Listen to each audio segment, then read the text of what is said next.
New Year's resolutions. Oh yeah. Yeah, it had to be. So it's about a study by a company called the Framingham. I didn't write down the name, but All it's these good. Framingham scientists, and they took 5,209 people in the 70s, and they tracked their descendants as well as who their descendants married, and ended up with a study totaling 12,067 people overall. And they were researching their social networks, not like Facebook, but like Yeah. real life social networks. Who And likes their photos? Gotcha. yeah, and so the research indicated that a person was far more likely to become obese if someone in their circle had also become obese, and it suggested that they were 57% more likely if it was a friend, 40% if it was a sibling, and 37% if it was a spouse.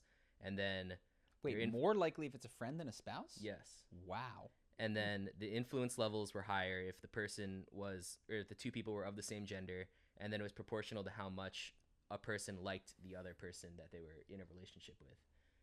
And That's interesting. I'm trying to square this with what I understand. And this was a lot of people. You said this was like 12,000 people? at the end of it, yeah, with all the descendants and then the people who married into the study, Okay.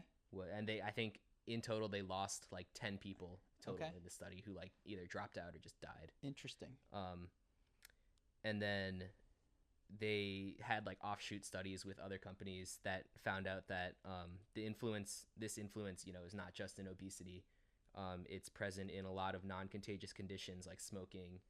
And it was similar. The biggest thing that I found with you said was that it was more friends and same sex Yeah. than spouse. Do you know if that carries for smoking as well? I would assume so. They didn't go into depth for the other. Well, the thing I think, so I believe, I buy this. There's a saying, Yeah. you're an average of the 5 people you spend the most time with. Yeah. I subscribe to that theory. The hard thing is, okay, so let's say that you are listening to this right now and you go, I want to get in shape and my friends are obese. What do you do? You don't just want to cut ties with your closest friends. Yeah. But at the same time, you now know they're making it much harder for you to achieve your goals, assuming they're not going the same direction. Yeah. So what do you do? I mean, what I did when I wanted to change was just ask all my friends who wanted to come with me, and you said yes. And some people, yeah, a lot of people the said people who were no. less on board were the ones that we grew apart from. I didn't cut any friends really, but Yeah, you just grow apart. it's kind of like I found one friend to go to the gym with. I'm going to the gym now every day. That friend's not coming to the gym, and that's what happened with you and I. Is we decided that we were going to do all the same activities together. Other people were invited Yep. and didn't want to participate in that to the same degree. Mhm. And then our friends became the people that were interested in those activities. Because So- that's who you're spending time with. Sure, Yeah. the gym's a good analogy. If you have a lifting buddy, so let's say everyone works a 9 to 5, hypothetically for this, right? And then after work, you're going to the gym for 2 hours. The friend who doesn't go to the gym, you won't have to cut. You just won't be seeing Mhm. because they won't be there, and you'll be with whoever is there. Yeah. Interesting. Well, what I do think is let's presume that this is in fact the case and it holds for people on average. What that makes me think is that one of the most important things for achieving and even falling to a certain standard is if the person is like you. And so it's same sex, a friend, and it's anecdotal, but like my dad is not in the best shape and my mom does P90X to the extreme and Yeah. has for like 10 plus years. Yeah. And it's interesting because that I see they don't compare to one another. Yeah, Like yeah. my dad's like, yeah, I'm not a woman, and my mom is like, yeah, I'm not Yeah. like him, even though we're husband and No, wife. same. My dad works out all the time. My mom has she has fibromyalgia, so she can't, Mhm. right? But they don't begrudge the other person or try to do what the other It's person's funny doing. they're not like trying to be consciously or unconsciously like one another Yeah. when you are so evident. No, they're happy different. I think they're happy to yin yang in some cases. You know, my dad made the money and my mom was a stay at home mom. Mhm. There I was think my mom would like my dad to exercise a bit more. But I guess that is fascinating that we likely compare ourselves more, even to people that we don't spend as much time with, but that we perceive as being more like us. And you said that they like and are like Yeah.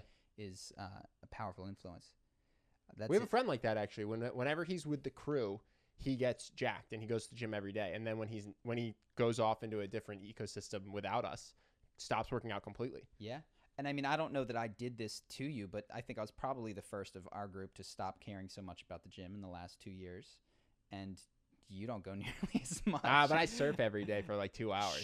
Sure. But I mean, I think if you went back to 3-4 years ago and were like, what is my what is my drive to go to the gym? It was higher, right? Dude, I don't want to be. I think I started it.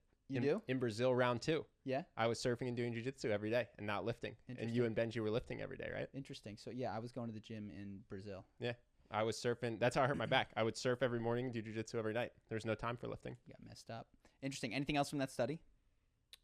Nope. I just thought it was, it was. I mean, it's anecdotally true for a lot of people. So what do you do if no one follows you? Let's say you want to be an entrepreneur, right? So I think, who found 4-Hour Workweek? Was it me or you? I think it was me, right? I call you. I say, dude, this book's going to change our lives, right? You read it. You love it. Let's say you read it. You don't like it. I give it to all my other friends. They read it. They don't like it. Now what do I do? Well, now no one's coming with me. It's never happened to me.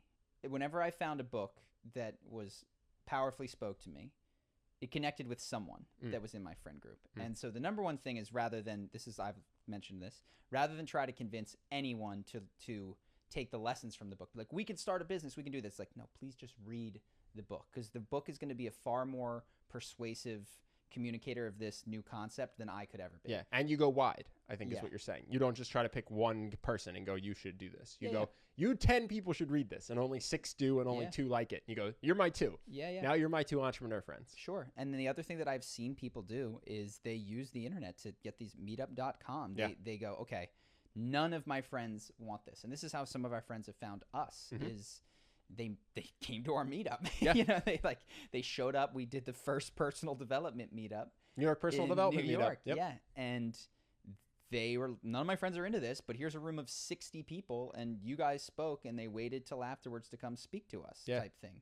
So I think that's the other thing. You start with friends, and if you can't get friends, then you go, okay, this community is out there. They exist. Where do they meet? And I think in person is going to be better. I know that some people have been able to effectively do this with just internet forums and that kind of stuff. But for me, I need a human. That's actually a great point, because when I did MMA, no one really came with me. But I went to the MMA gym, and there were dudes that went every day. Yeah. And so if I went every day and they went every day, within a week, we're hanging out. You get meals after. And then that's it. Yeah. That's it. Now you have a community. And so I have a different community for MMA than for everything else. But I do have, to your point, Justin, people to inspire me to go, because they're going, hey, you coming tomorrow? This happens all the time. I'm like, I wasn't going to. Oh, come on, man. You got to. So yeah, you can, I think it's because that's a question I get a lot. I don't know if you get it a lot. I get emailed that a lot. None of my friends want to learn charisma. What do I do? Or, hey, I'm trying to learn this. None of my friends want to go to the bar or the party. What do I do? So yeah, it's not the end. It's not a death knell for your goals. And then this is going back to the form factor thing. I wonder if we can try to solve that problem. I want to. I want to with CU. Yeah, if we can figure out how to connect. It's like, hey, my friend group isn't doing it for me. Where's the equivalent of that MMA gym that I can go show up at and meet 7, 8 other people, who I may or may not get along with all of them, but one of them can be my go-to person for this. Yeah. But in the meantime, people have improv classes, gyms specific to their hobbies, teams. I did Zog Sports with your brother, actually. Yeah. We couldn't find 5 friends to play basketball with, so we just signed up for a random team. Yeah. Yeah. So you can, it's out there, because I get asked that a lot. I don't know if you get asked that a lot, but for sure.